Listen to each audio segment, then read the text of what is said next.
Assalamualaikum warahmatullahi wabarakatuh.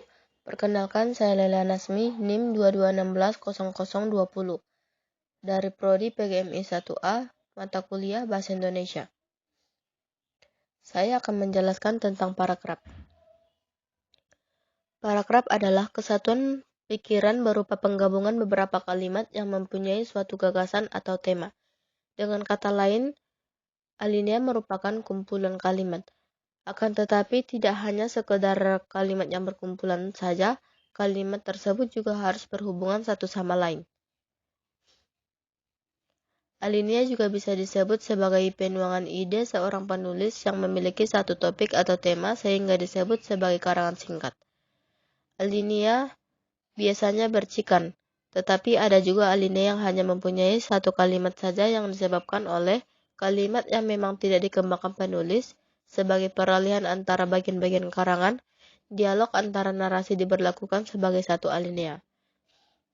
Tujuan dari paragraf adalah memudahkan pengertian dan pemahaman terhadap satu tema, memisahkan dan menegaskan perhatian secara wajar dan formal. Alinea atau paragraf mempunyai dua syarat. Alinea yang baik harus mempunyai kesatuan paragraf dan kepaduan paragraf. A. Kesatuan paragraf. Dalam sebuah paragraf hanya terdapat satu pokok pikiran. Oleh sebab itu, kalimat-kalimat yang membentuk paragraf perlu ditata secara cermat agar tidak ada satupun kalimat yang menyimpang dari ide pokok paragraf. B. Kepaduan paragraf. Kepaduan paragraf dapat terlihat melalui penyusunan kalimat secara logis dan melalui ungkapan-ungkapan atau kata-kata. Urutan yang logis yang akan terlihat dalam susunan kalimat-kalimat pada paragraf itu. Selanjutnya, pembagian paragraf menurut jenisnya. A. Paragraf deduktif. Paragraf deduktif adalah paragraf dengan gagasan utamanya terletak di awal paragraf. Gagasan utama atau pokok persoalan paragraf itu dinyatakan dalam kalimat pertama. B. Paragraf induktif. Paragraf induktif adalah paragraf dengan gagasan utamanya terletak di akhir paragraf. Mula-mula ditemukan fakta ataupun uraian-uraian, kemudian dari fakta itu penulis menggeneralisasikannya ke dalam sebuah kalimat. C. Paragraf campuran. Paragraf campuran adalah paragraf dengan gagasan utamanya terletak pada kalimat pertama dan kalimat terakhir. D. Paragraf penuh kalimat topik. Seluruh kalimat yang membangun alinea sama pentingnya sehingga tidak satupun kalimat yang khusus menjadi kalimat topik.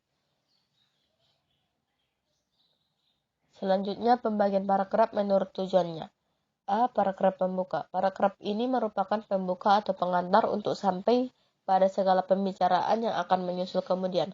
Oleh sebab itu, paragraf pembuka harus dapat menarik minat dan perhatian pembaca. B. Paragraf pengembang. Paragraf pengembang ialah paragraf yang terletak antara paragraf pembuka dan paragraf yang terakhir sekali di dalam bab atau anak bab itu. C. Paragraf penutup. Paragraf penutup adalah paragraf yang terletak pada akhir karangan atau pada akhir suatu kesatuan yang lebih kecil di dalam karangan itu. Pembagian paragraf menurut teknik pemaparannya. A. Deskriptif paragraf. Deskriptif juga disebut paragraf melukiskan. Paragraf ini melukiskan apa yang terlihat di depan mata. Jadi, paragraf ini bersifat tata letak. B. Eksposisi. Paragraf eksposisi disebut juga paragraf paparan. Paragraf ini menampilkan suatu objek, peninjauannya tertuju pada satu unsur saja. C. Argumentatif. Paragraf argumentatif sebenarnya dapat dimasukkan ke dalam eksposisi.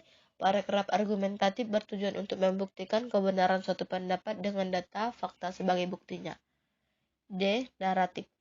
Paragraf naratif biasanya dihubungkan dengan suatu cerita. Oleh sebab itu, sebuah karangan narasi atau paragraf narasi hanya kita temukan dalam novel, cerpen, atau hikayat. E. Paragraf persuasif. Paragraf persuasif adalah paragraf yang bertujuan untuk mempengaruhi, mengimbau, membujuk, atau meraih pembaca sehingga mereka tergiur atau terpengaruh untuk mengikuti keinginan penulis. Selanjutnya, bagian penting paragraf. A. Kalimat utama.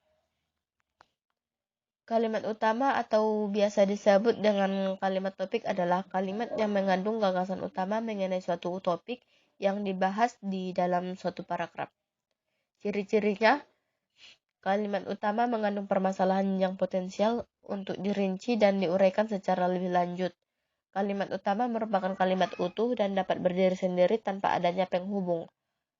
Selanjutnya, biasanya terletak di awal atau di akhir paragraf, mempunyai arti yang jelas walaupun tanpa ada kalimat lain, dapat dibentuk tanpa bantuan kata sambung dan perasa transisi. Selanjutnya, kalimat penjelas. Kalimat penjelas adalah kalimat-kalimat yang isinya merupakan penjelasan, uraian, rincian detail tentang kalimat utama suatu paragraf. Ciri-cirinya yaitu berupa pendukung suatu kalimat utama yang menyajikan deskripsi. Merupakan kalimat yang tidak dapat berdiri sendiri, kalimat penjelas memerlukan kata penghubung dan arti kata kadang-kadang baru jelas setelah dihubungkan dengan kalimat lain dalam satu alinea.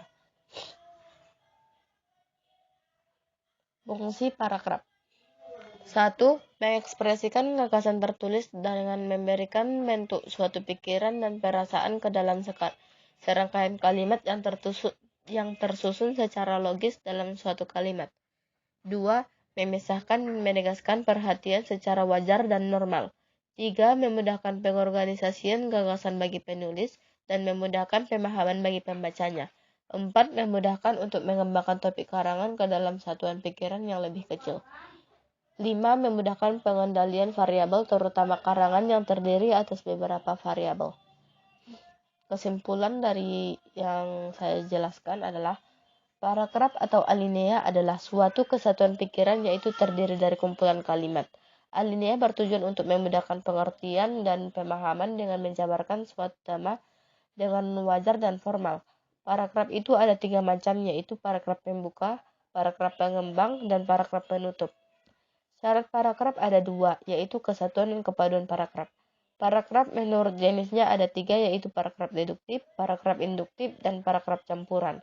Paragraf menurut teknik pemaparannya yaitu paragraf naratif, paragraf deskriptif, paragraf argumentatif, paragraf persuasif, dan paragraf eksposisi. Untuk membentuk sebuah paragraf atau alinea yang logis dan sistematis, paragraf harus mempunyai kalimat utama atau kalimat topik dan kalimat penjelas. Oleh karena itu, paragraf atau alinea ini harus mengambil satu tema sehingga dalam satu paragraf menjadi padu dan tidak ada penyimpangan. Sekian dari saya. Assalamualaikum warahmatullahi wabarakatuh.